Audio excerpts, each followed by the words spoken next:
Good morning दोस्त, welcome to my YouTube channel steno dictation zone. आज तारीख है 30 मई और आज मैं आपको यहाँ पर दैनिक जागरण समाचार पत्र की संपादकीय 80 शब्द प्रति मिनट और 100 शब्द प्रति मिनट की गति में बोलूँगा। अगर आप हमारे चैनल स्टेनो डिक्टेशन जोन में पहली बार आए हैं तो चैनल को सब्सक्राइब कर लीजिए। वीडियो पसंद आए इसे लाइक करें और शेयर करें। तो आइए दैनिक जागरण संपादकीय 80 शब्द प्रति मिनट स्टार्ट होगी 5 सेकंड बाद।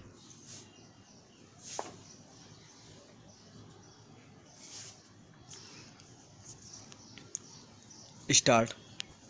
जैसा कि अपेक्षित था, भारत ने चीन के साथ सीमा विवाद को लेकर अमेरिकी राष्ट्रपति के मध्यस्थता प्रस्ताव को खारिज कर दिया।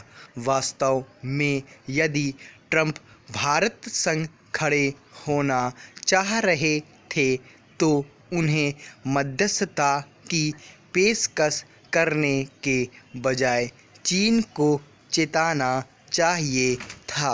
पता नहीं क्यों उन्होंने ऐसा करने के बजाय यह बयान भी दाग दिया कि भारतीय प्रधानमंत्री ने सीमा विवाद पर उनसे बात की थी। आखिर ऐसे आधारहीन बयान देकर वह क्या साबित करना चाह रहे हैं? अमेरिकी राष्ट्रपति की तरह चीनी नेतृत्व के इरादे को भी भांपना मुश्किल है। हालांकि चीन ने भी ट्रंप की मध्यस्थता पेशकश को खारिज करते हुए यह कहा कि वह भारत के साथ अपने विवाद को सुलझाने में सक्षम है, लेकिन यदि वास्तव में उसका इरादा ऐसा ही है तो फिर उसकी सेना भारतीय सीमा पर छेड़छाड़ क्यों कर रही है? लगता है चीन यह समझने को तैयार ही नहीं कि उसकी धरती पर पनपे कोरोना वायरस ने दुनिया भर में जैसी तबाही मचाई है, उससे उसके प्रति गुस्सा बढ़ रहा है। दुनिया का यह गुस्सा उसे बहुत भारी पड़ने वाला है। जब उसे अपनी छवि बचाने की चिंता करनी चाहिए, तब वह पड़ोसी देशों को तंग करने और दादागिरी दिखाने में लगा हुआ है। उसे इसकी कीमत चुकानी ही होगी। यदि चीन यह मान रहा है कि वह उग्रता का प्रदर्शन करके अपनी बात मनवा लेगा, तो आज के युग में ऐसा होने वाला नहीं है।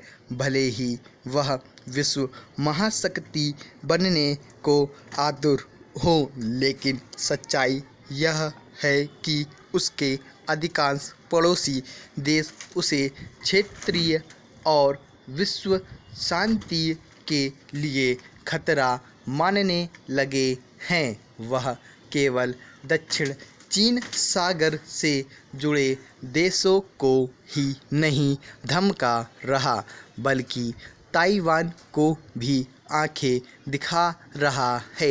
अब तो वह हांगकांग पर भी अपने तानाशाही भरे कानून थोपने के लिए जोर जबरदस्ती कर रहा है। इसके नतीजे में वह केवल दुनिया भर में बदनाम ही नहीं होगा, बल्कि उससे दूरी बनाने वाले देशों की संख्या भी बढ़ती जाएगी। ऐसे देशों में भारत की गिनती होना स्वाभाविक है। चीन अपनी भारत विरोधी हरकतों से भारतीयों के मन मस्तिष्क में अपने लिए अविश्वास भरने का ही काम कर रहा है। यदि चीन एशिया की एकमात्र शक्ति बनने के नशे में मनमानी करना जारी रखता है तो फिर भारत के पास इसके अलावा और कोई उपाय नहीं कि वह उससे दूरी बनाने के ठोस कदम उठाए। ये कदम तब तक उठाए जाने चाहिए जब तक चीनी नेतृत्व यह समझने को तैयार नहीं होता कि एक लोकतांत्रिक और जिम्मेदार चीन से तो निर्वाह हो सकता है, अड़ियल, अविश्वसनीय और तानाशाह चीन से नहीं। स्टॉप। तो आपकी ये 80 मिनट की संपादकीय पूरी हो गई। आशा करते हैं आपको अच्छी तरीके से लिखा होगा। तो आइए अब 100 मिनट की संपादकीय की तरफ चलते हैं और 100 मिनट संपादकीय स्टार्ट होगी 10 सेकंड बाद।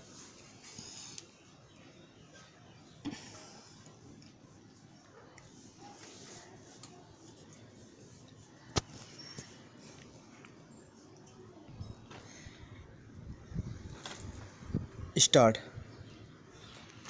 जैसा कि अपेक्षित था, भारत ने चीन के साथ सीमा विवाद को लेकर अमेरिकी राष्ट्रपति के मध्यस्थता प्रस्ताव को खारिज कर दिया। वास्तव में यदि ट्रंप भारत संग खड़े होना चाह रहे थे तो उन्हें मध्यस्थता की पेशकश करने के बजाय चीन को चिताना चाहिए था।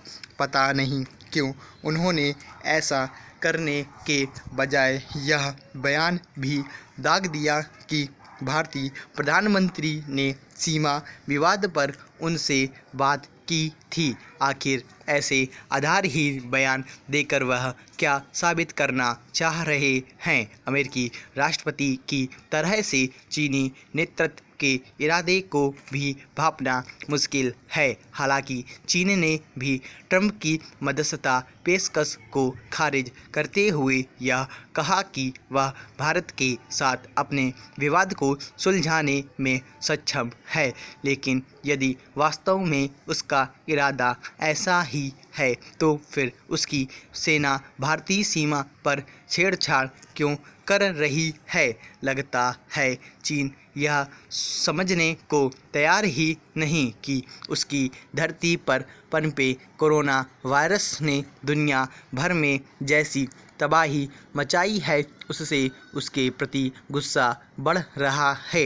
दुनिया का यह गुस्सा उसे बहुत भारी पड़ने वाला है जब उसे अपनी छवि बचाने की चिंता करनी चाहिए। तब वह पड़ोसी देशों को तंग करने और दादागिरी दिखाने में लगा हुआ है। उसे इसकी कीमत चुकानी ही होगी। पैरा। यदि चीन यह मान रहा है कि वह उग्रता का प्रदर्शन करके अपनी बात मनवा लेगा तो आज के युग में ऐसा होना वाला नहीं है। भले ही वह विश्व महाशक्ति बनने को आतुर हो, लेकिन सच्चाई यह है कि उसके अधिकांश पड़ोसी देश उसे क्षेत्रीय और विश्व शांति के लिए खतरा मानने लगे हैं। वह केवल दक्षिण चीन सागर से जुड़े देशों को ही नहीं धमका रहा, बल्कि ताइवान को भी आंख दिखा रहा है। अब तो वह हांगकांग पर भी अपने तानाशाही भरे कानून थोपने के लिए जोर जबरदस्ती कर रहा है। इसके नतीजे में वह केवल दुनिया भर में बदनाम ही नहीं होगा, बल्कि उससे दूरी बनाने वाले देशों की संख्या भी बढ़ती जाएगी। ऐसे देशों में भारत की गिनती होना स्वाभाविक है।